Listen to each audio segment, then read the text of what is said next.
Virtual reality, the next step in cinematic experience. We've seen virtual reality move from the fictional world to the very startup of video games to what we have now as almost fully interactive, immersive media. This is more than just cinema. We're actually inhabiting the world. Virtual reality allows us to move beyond the screen and into the story itself, where we can take the world around us and become part of a new world, a new reality. Oh, I drew you kind of tall. Don't move.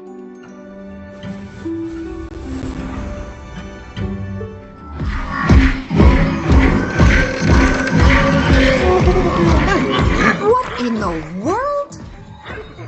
Your jam! Imagine stepping inside the pages of a story. This is what happens with There Are Wolves in the Walls. Originally a children's book by Neil Gaiman, it's now been reborn in VR as a living, breathing world. We don't just read about Lucy's fears, we actually stand beside her and explore the house. We uncover the secrets in every corner.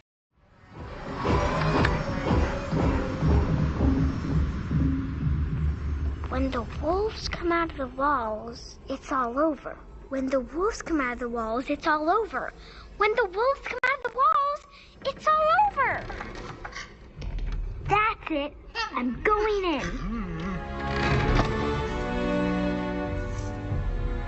We go on 3. 1, 2. Maybe the kid should wait while you and I...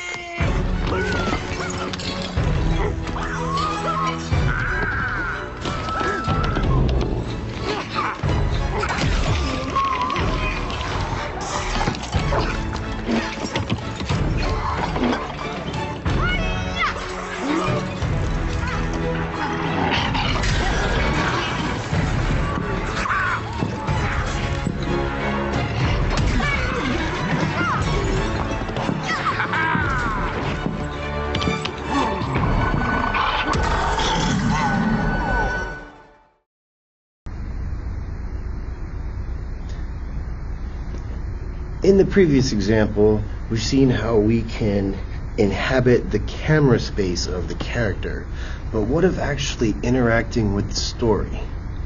As we can see with Vader Immortal, we take on a new role, actually playing the character. Only you can face Vader.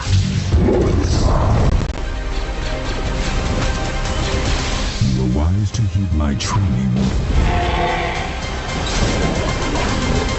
But it won't save you. When it comes to documentaries, we inhabit a space beyond what we normally would. We're no longer looking through a window, but we are in the world itself.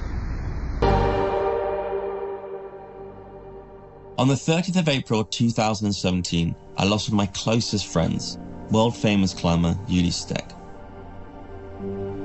He was on Mount Nuptse as he was preparing and acclimatizing for one of his biggest climbs yet, scaling both Mount Everest and neighboring Mount Lhotse without the use of bottled oxygen. 1 year after Uli's death, we head back to Everest to try and help finish off his climb. In traditional documentaries, we observe the world from a distance, but in climbing Everest in VR, we don't just watch, but we inhabit the journey of the documentarian. We feel the scale, the danger, the wonder firsthand. Virtual reality breaks the wall between the viewer and the subject, allowing us to forge a deeper and more personal connection to the work, not just as spectators, but as participants in the story. Now, while this participation greatly enhances the way we experience documentaries, what about more traditional filming? For this, we look at Robert Rodriguez's The Limit. From Robert Rodriguez, the visionary director of Sin City, becomes a new world of immersive cinema. Hey, look me in the eye when I'm talking to you. You've been followed. No longer are we stuck behind a screen, locked to the frames and shots. We inhabit the action. Car, we're taking it. We feel the explosions, Scratch that. the speed of the ride, the danger around us, and get to experience all the glory of kicking butt.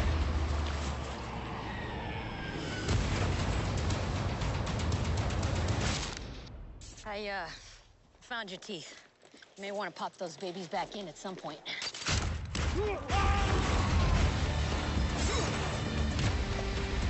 This new form of cinema can give us an experience unlike anything before.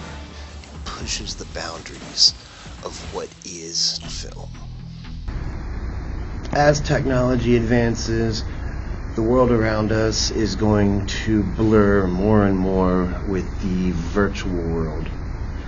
As philosopher David Chalmers would say, the virtual world and the actual world are both real, and the line between the two is dissolving more and more every day, as is the line between video games as an interactive media and cinema as a media that we interact with.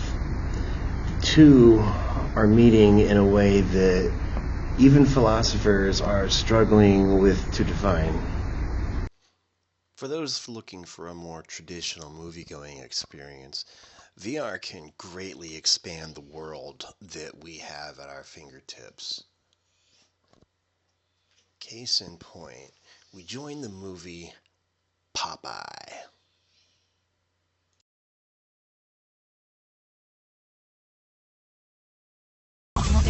Your king has returned. Your king has returned. Oh, he about to get ran over. If you don't push the gas, it ain't gonna kill her.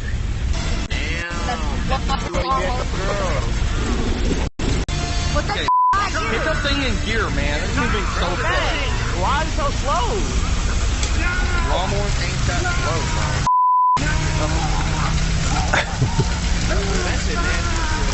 Keep going. The job ain't finished. He might be still alive. Man, they be letting the they be letting the sorriest niggas. I don't like this. This is scary. Now, how is he not dead? They dead ass be letting the sorriest survive, bro. This is ding. You should have died. You should have been the first. He's still a virgin. You can't say that. Shut the up. I can't say that for. Alright. So clearly there are some cons to the anonymity behind virtual reality, as this is clearly not the way people would act on a real theater, but this is just part of the changing landscape, and through curated rooms and censorship protections that would protect children, we can still have great experiences.